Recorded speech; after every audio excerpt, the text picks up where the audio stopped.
Mahfud MD temukan kasus pencucian uang AKBP Akhiruddin Hasibuan. Sudah ditandatangani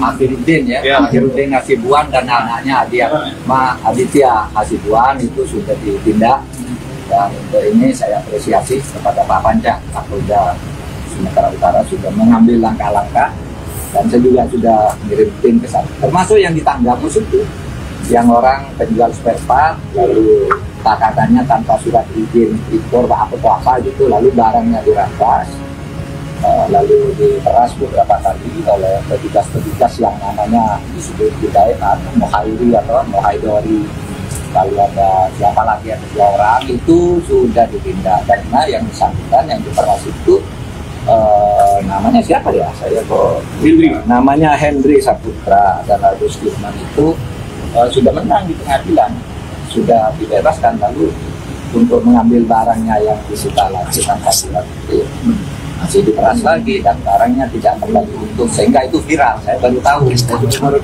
tim ke sana dan sudah ditahan, sudah dilakukan tindakan-tindakan. Saya hanya ingin mengatakan bahwa pemerintah dan Mabes Polri tidak diam, karena itu sudah ditindak. Bagaimana bentuk akhir dari tindakan itu, kita ikuti perkembangannya, karena sekarang kita tidak bisa. Juga ini kan juga masih dugaan yang teman-teman ya, siapa tahu aja yang mengirimkan ini adalah bukan dari pihaknya AKBP Akhiruddin, tetapi adalah ada oknum-oknum di luar sana yang menjadikan kasus ini mereka numpang gitu untuk membuat kesan buruk. Nah, untuk masalah kayak perdamaian, memang keluarga dari Ken sudah dari awal dengan tegas mengatakan tidak mau berdamai seperti itu. Nah, aku juga setuju sih ya, nggak usah berdamai dalam hal urusan hukum, karena ini agar menjadi pelajaran gitu, tidak hanya untuk Adityanya saja, tetapi juga untuk masyarakat secara umum gitu. Kasus Ferdy Sambo aja yang berbulan-bulan kita kawal, ternyata juga masih banyak nih kasus-kasus yang seperti itu munculnya, kasus dari AKBP Akhiruddin ini. Ilegal BBM yang gudangnya di Jalan Karya Dalam, itu sementara ini tersangkanya masih PT Admiral. Kita masih melakukan pendalaman terhadap direktur utamanya atas nama Edi. Ini masih berjalan prosesnya. Mudah-mudahan dengan dugaan di awal bahwa saudara AH ada menerima gratifikasi uang sebesar 7,5 juta dengan bervariasi, ini kita akan cross check dengan yang memberi. Makanya kita bekerja terus ya, sesuai dengan arahan Pak Kapolda, kita akan melaporkan perkembangan. Jadi tetap untuk menyangkut masalah ilegal BBM-nya yang ada gudangnya yang tidak punya izin lokasi, ya itu sudah melanggar kegiatan ilegal migas. Andaikan ya keributan antara kedua remaja ini tidak ada campur tangan dari AKBP Akhiruddin, aku yakin sih tidak akan menjadi sebesar ini. Campur tangannya padahal ya simple ya, cuma diperlihatkan, ditonton, diawasi anak-anaknya untuk berkelahi.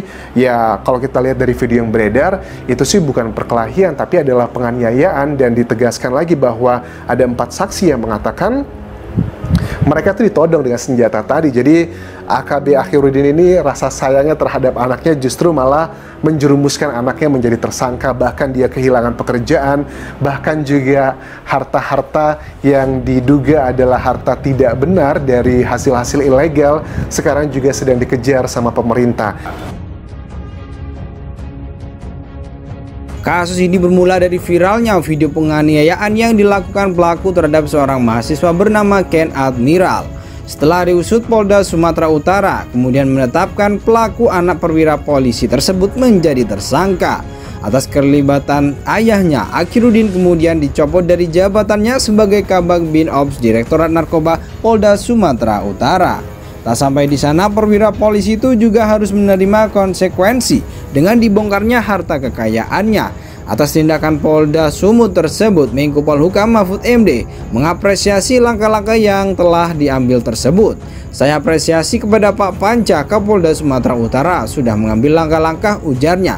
Dikutip Viva Bandung dari PMJ Minggu 30 April 2023. Rupanya Menko Polhukam itu juga telah mengutus tim ke Sumatera Utara untuk melihat penanganan kasus yang menghebohkan warganet tersebut. Ia pun mengatakan pihaknya mendukung semua perkara yang sedang berjalan, termasuk penangkapan Aditya Hasibuan. Selain itu, Ketua Komisi TPPU menyatakan pemerintah dan aparat kepolisian tidak tinggal diam dalam kasus ini. Saya hanya ingin mengatakan bahwa pemerintah dan Mabes Polri tidak diam, karena itu kasusnya sudah ditindak tukasnya. Menteri Koordinator Bidang Politik, Hukum, dan Keamanan Mahfud MD turut andil dalam kasus penganiayaan putra AKBP Akhiruddin Hasibuan, Aditya Hasibuan. Tak hanya kasus penuntutan Aditya Hasibuan, Mahfud MD juga menyoroti kasus dugaan pencucian uang AKBP Akhiruddin Hasibuan. Tak hanya diam, Mahfud MD pun mengikuti perkembangan kasus Aditya Hasibuan dan AKBP Akhiruddin Hasibuan. Kasus ini bermula dari viralnya video penganiayaan yang dilakukan pelaku terhadap seorang mahasiswa bernama Ken Admiral. Setelah diusut, Polda Sumatera Utara kemudian menetapkan pelaku anak perwira polisi tersebut menjadi tersangka. Atas keterlibatan ayahnya, Akhiruddin kemudian dicopot dari jabatannya sebagai Kabag Bin Ops Direktorat Narkoba Polda Sumatera Utara. Tak sampai di sana, perwira polisi itu juga harus menerima konsekuensi